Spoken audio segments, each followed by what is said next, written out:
ఇక ఎమ్మెల్యే కడియం శ్రీహరి చరిత్రహీనుడిలా వివరణ ఇచ్చారని మాజీ ఎమ్మెల్యే తాటికొండ రాజయ్య ఫైర్ అయ్యారు. మొన్నటి వరకు కాంగ్రెస్ లో ఉన్నానని ఇప్పుడేమో బీఆర్ఎస్ పార్టీలో ఉన్నానని ఎలా చెబుతారని ప్రశ్నించారు. ఏమాత్రం నైతిక విలువలున్నా కడియం వెంటనే తన పదవికి రాజీనామా చేయాలన్నారు. లేని పక్షంలో స్టేషన్ గన్పూర్ నియోజకవర్గ పరిధిలోని ప్రతి వీధిలో కడియం శ్రీహరి దిష్టిబొమ్మల్ని వేలాడదీస్తామని అన్నారు. ఇక బాధ్యతాయుతమైన పదవిలో ఉన్న స్పీకర్ ప్రజాస్వామ్యాన్ని కూనీ చేశారని ఆగ్రహం వ్యక్తం చేశారు. ఇదే అంశానికి సంబంధించి పూర్తి డీటెయిల్స్ మా కరెస్పాండెంట్ తిరుపతి అందిస్తారు. తిరుపతి,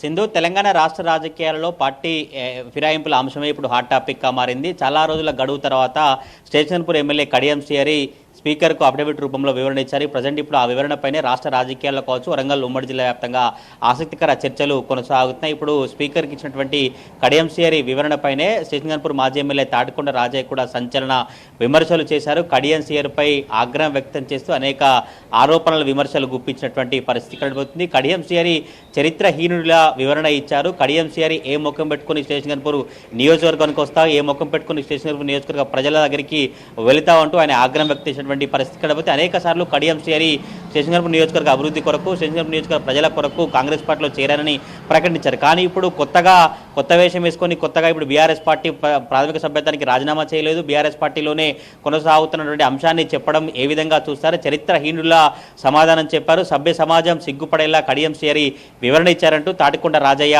విమర్శలు చేసినటువంటి పరిస్థితి కనబడుతుంది. స్టేషన్ గన్పూర్ నియోజకవర్గ బీఆర్ఎస్ పార్టీ శ్రేణులకు క్షమాపణ చెప్తారా? శ్రేణులకు చేసినటువంటి కీడుకు క్షమాపణ చెప్పాలి. తప్పకుండా బీఆర్ఎస్ పార్టీ ప్రాథమిక సభ్యత్వానికి, బీఆర్ఎస్ పార్టీ ఎమ్మెల్యే పదవికి రాజీనామా చేయాలి కడియం శ్రీహరి అంటూ ఆయన డిమాండ్ చేసినటువంటి పరిస్థితి కనబడుతుంది. ఇటు స్పీకర్ కూడా పట్టపగలే ఇటువంటి నిర్ణయాన్ని తీసుకోవడం, పట్టపగలే ప్రజాస్వామ్యాన్ని కూనీ చేశారంటూ తాటికొండ రాజయ్య విమర్శలు చేసినటువంటి పరిస్థితి కనబడుతుంది. స్టేషన్ గన్పూర్ నియోజకవర్గంలో అభివృద్ధి కొరకు అనేక సార్లు కాంగ్రెస్ పార్టీలో చేరాను, సీఎం రేవంత్ రెడ్డిని కలిశాను, అనేక నిధులు తీసుకొచ్చాను, అనేక నిధులు ఇస్తారని కడియం శ్రీహరి స్వయంగా చెప్పారు. కానీ నిన్న అఫిడవిట్ రూపంలో ఇలా చెప్పడం వెనక ఆయన రాజకీయ సంబంధించినటువంటి వ్యభిచారానికి పాల్పడ్డాడు, రాజకీయ వ్యభిచారం బయటపడిందంటూ కూడా తాటికొండ రాజయ్య కడియం శ్రీహరిపై తీవ్ర విమర్శలు చేసినటువంటి పరిస్థితి కనబడుతుంది. మరి చూడాలి కాంగ్రెస్ పార్టీకి సంబంధించిన నేతలు కడియం శ్రీహరి వ్యవహారానికి సంబంధించి ఎట్లా స్పందిస్తారు, కడియం శ్రీహరి అఫిడవిట్ రూపంలో ఇచ్చినటువంటి వ్యవహారానికి సంబంధించి ఇంకా బీఆర్ఎస్ పార్టీ కీలక నేతలు ఏం చెప్తారనే చర్చ అయితే కొనసాగుతున్న పరిస్థితి కనబడుతుంది. ఇప్పటివరకు అయితే కేవలం తాటికొండ రాజయ్య మాత్రమే కడియం శ్రీహరి వివరణకు సంబంధించి స్పందించినటువంటి పరిస్థితి కనబడుతుంది. తప్పకుండా బీఆర్ఎస్ పార్టీ శ్రేణులకు క్షమాపణ చెప్పిన తర్వాతనే స్టేషన్ గన్పూర్ నియోజకవర్గం వెళ్ళాలి.